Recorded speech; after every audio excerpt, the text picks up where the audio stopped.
इस वीडियो में मैं आपको बताने वाला हूं कि कैसे आप अपने क्राफ्टलन मैप में किसी भी ऑब्जेक्ट को मूव करा सकते हो, एनपीसी को एनिमेट कर सकते हो और कस्टम कैमरा का यूज करके सिनेमैटिक सीन बना सकते हो। ये चीजें आपको स्टोरी बेस्ड मोड्स बनाने में काफी मदद करेगी। और चाहे आप सिंपल डोर ओपनिंग एनिमेशन बनाना चाहते हो या फिर थोड़ा एडवांस सीन क्रिएट करना चाहते हो, ये एडिटर आपके काम आने वाला है। तो चलिए परफॉर्मेंस एडिटर को समझना शुरू करते हैं, जिसके बाद आप भी अपने मैप में ऐसे एनिमेशंस इजीली बना पाओगे। परफॉर्मेंस एडिटर में आने के लिए ऊपर मोर बटन पर टैप कर देना। अब राइट साइड में बहुत सारे ऑप्शंस आ जाएंगे। यहाँ पर आपको परफॉर्मेंस एडिटर का ऑप्शन भी मिल जाएगा।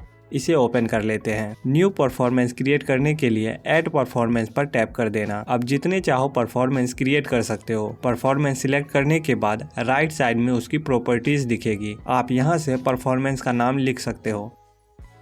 आप जितना लंबा एनिमेशन बनाओगे यहाँ उसका ड्यूरेशन दिखेगा। म्यूट डिफ़ॉल्ट यूआई ऑन रहने पर परफॉर्मेंस के दौरान प्लेयर की डिफ़ॉल्ट यूआई मूव, रन या जंप जैसे बटन्स नहीं दिखेंगे। अगर आप चाहते हो कि परफॉर्मेंस के दौरान प्लेयर की डिफ़ॉल्ट यूआई दिखे तो इसे ऑफ कर देना। चलिए अब परफॉर्मेंस एडिटर को ओपन करते हैं। परफॉर्मेंस एडिटर का इंटरफेस कुछ ऐसा दिखेगा। किसी ऑब्जेक्ट को परफॉर्मेंस एडिटर में ऐड करने के लिए उस ऑब्जेक्ट को सिलेक्ट कर लेना। अब नीचे ऐड ट्रैक का बटन मिल जाएगा। ऐड ट्रैक करते ही वो ऑब्जेक्ट परफॉर्मेंस एडिटर में ऐड हो जाएगा। अब वो ऑब्जेक्ट आपको इस ट्रैक में भी दिखेगा। इसी तरह आप मल्टीपल ऑब्जेक्ट का ट्रैक बना सकते हो। अब मान लो मुझे इस ब्लॉक में एक एनिमेशन बनाना है जिसमें ये ब्लॉक ब्लू की से रेड की तक जाएगा। मतलब हमें ब्लॉक के पोजीशन को चेंज करना है। तो सबसे पहले हम इस ब्लॉक में एक पोजीशन का सब ट्रैक ऐड कर देते हैं। अब ब्लॉक ट्रैक के नीचे ब्लॉक के पोजीशन का ट्रैक भी ऐड हो गया है। अब हम पोजीशन में 0 टाइम पर एक की फ्रेम ऐड करेंगे। ट्रैक में डायमंड शेप का की फ्रेम सेट हो जाएगा। हमें शुरुआत में ब्लॉक ब्लू की के ऊपर चाहिए, तो मूव पर टैप करके ब्लॉक को ब्लू की के ऊपर ला लेते हैं।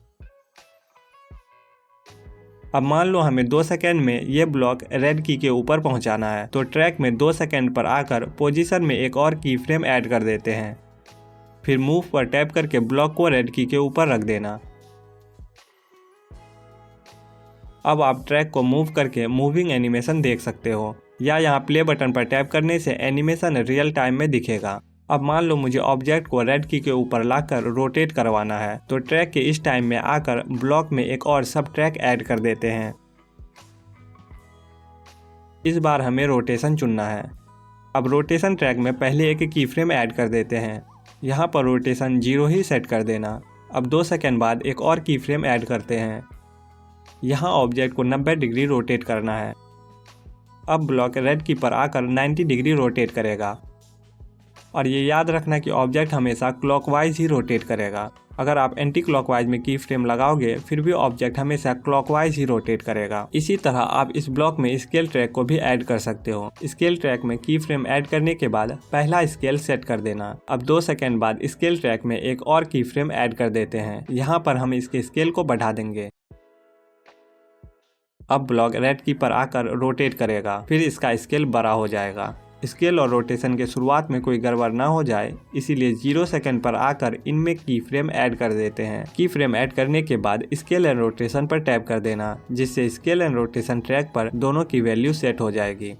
राइट साइड नीचे एक ट्रैक व्यू का ऑप्शन भी मिल जाएगा। यहाँ से हम सारे ट्रैक को अच्छे से मैनेज कर सकते हैं। मैं आगे अच्छे से इसका यूज करके दिखाने वाला हूँ। अभी सीन व्यू में आ जाते हैं। चलिए अब देखते हैं कि हमें इस एनिमेशन को अपने मैप में एक्टिव कैसे करना है। परफॉर्मेंस एडिटर से बाहर आने के लिए ऊपर बाएं तरफ क्विट का ऑप्शन मिल जाएगा। परफॉर्मेंस ऑन करने के लिए हम परफॉर्मेंस ट्रिगर का यूज करेंगे, जो आपको ऑब्जेक्ट मेन्यू में सर्च करके मिल जाएगा। अब इस ट्रिगर में एंटर करने से एक परफॉर्मेंस एक्टिव होगा। इसमें एंटर करने से कौन सा परफॉर्मेंस एक्टिव होगा, इसे सिलेक्ट करने के लिए इसकी प्रॉपर्टीज ओपन कर लेना। अब राइट साइड परफॉर्मेंस आईडी में उसे सिलेक्ट करना जिस परफॉर्मेंस को एक्टिव करना चाहते हो। अब गेम के दौरान इस ट्रिगर में आते ही आपका परफॉर्मेंस एक्टिव हो जाएगा और आपने जो एनिमेशन बनाया है वो चलने लगेगा।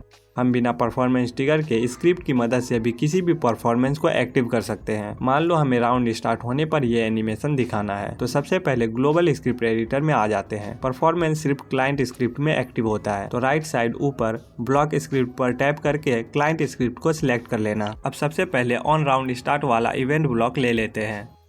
इसमें क्रिएट परफॉर्मेंस ब्लॉक जोड़ना है। अब रिसोर्स में ब्लॉक एनिमेशन वाला परफॉर्मेंस सिलेक्ट कर लेते हैं और ऑटो प्ले को भी ट्रू कर देना। अब परफॉर्मेंस ट्रिगर में जाए बिना भी राउंड स्टार्ट होने पर एनिमेशन चलना स्टार्ट हो जाएगा। अब मैं आपको एक सिंपल सा डोर ओपनिंग एनिमेशन बनाकर दिखाता हूँ। एक सिंपल सा ब्लॉक लेकर इसका डोर बना देते हैं। अब चलिए डोर एनिमेशन के लिए एक परफॉर्मेंस क्रिएट करते हैं। इसका नाम डोर एनिमेशन रख देते हैं। हमें UI हाइड नहीं करना है। सबसे पहले इस परफॉर्मेंस में डोर का एक ट्रैक ऐड कर देते हैं। अब 0 सेकंड पर की फ्रेम ऐड करने के बाद मूव, स्केल एंड रोटेशन पर टैप कर देना। अब आप देखोगे कि डोर के पोजीशन, स्केल एंड रोटेशन का ट्रैक भी बन गया है। अब थोड़ी देर बाद एक और की फ्रेम ऐड करके डोर को ओपन कर देते हैं, पर याद रखना कि रोटेशन हमेशा क्लॉकवाइज ही होता है।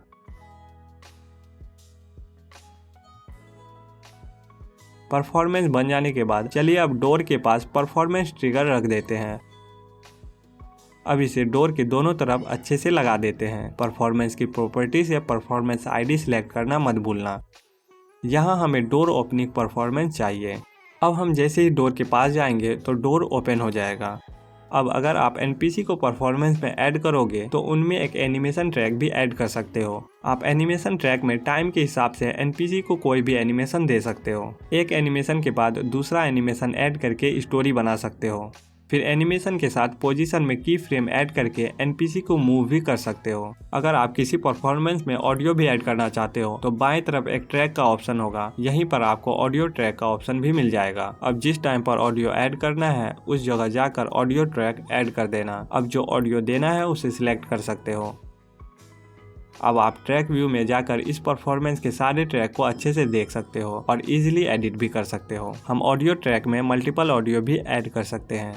अगर आपको परफॉर्मेंस से कस्टम कैमरा सेट करना है जिससे परफॉर्मेंस के समय आपका व्यू कस्टम कैमरा पर सेट हो जाए तो आप वो भी कर सकते हो। पहले मैप में एक कस्टम कैमरा सेट कर देते हैं। अब आप व्यू पोर्ट से कैमरा एंगल को सेट कर सकते हो। कैमरा सेट करने के बाद व्यू पोर्ट से बाहर आ जाते हैं। अब जब आप परफॉर्मेंस में switch custom camera track add करोगे तो यहाँ आपको आपका कस्टम कैमरा मिल जाएगा। अब स्विच कैमरा ट्रैक में अपने कस्टम कैमरा को जितने टाइम पर लगाओगे उतने समय के लिए प्लेयर का कैमरा कस्टम कैमरा पर स्विच हो जाएगा। परफॉर्मेंस एडिटर के नेक्स्ट पार्ट में हम सारे ट्रैक्स को यूज करके अच्छे से एनिमेशन बनाएंगे। तो ऐसे ही क्राफ्टलन रिलेटेड वीडियोस के लिए चैनल को सब्सक्राइब कर लेना। मिलते हैं अगली वीडियो में।